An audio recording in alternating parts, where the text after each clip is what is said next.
Big boss मराठीच्या 6व्या पर्वातून दिव्या शिंदेचा प्रवास संपला आहे. घरातील अन्य सदस्यांना जीवे मारण्याची धमकी दिल्यामुळे बिग बॉस कडून तिला निष्कासित करण्यात आलं. त्यामुळे तिच्या चाहत्यांना मोठा धक्का बसला आहे. तर आता दिव्या बाहेर गेल्यानंतर या आठवड्यात नॉमिनेट सदस्यांपैकी कोणता सदस्य एलिमिनेट होणार, की रितेश भाऊच्या धक्क्यावर सर्वांना सेफ म्हणून घोषित करणार, याची चाहते आतुरतेने वाट पाहत आहेत. तर समोर आलेल्या अपडेटनुसार दिव्याला निष्कासित केलं असलं तरी भाऊच्या धक्क्यावर आणखीन एक एलिमिनेशन पार पडणार आहे. या चौथ्या आठवड्यात घरातून बाहेर पडण्यासाठी एकूण 9 सदस्य नॉमिनेट झाले होते. यासाठी घरात नॉमिनेशनची कुऱ्हाड हे कार्य पार पडलं होतं.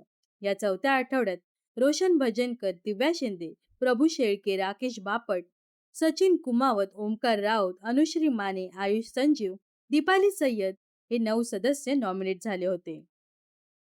या 9 सदस्यांमध्ये दिव्याला रोशन पाठोपाठ अधिक वोट्स मिळाल्याचं वोटिंग ट्रेंड्समध्ये पाहायला मिळत आहे. मात्र चुकीचं वक्तव्य केल्यामुळे शेवटपर्यंत माफी न मागितल्यामुळे दिव्याला घराबाहेरचा रस्ता दाखवण्यात आला आहे.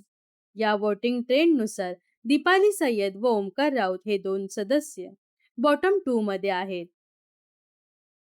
तर आता ओमकार राऊतचा प्रवास घरातून संपणार असल्याची चर्चा सध्या सोशल मीडियावर रंगल्या आहेत.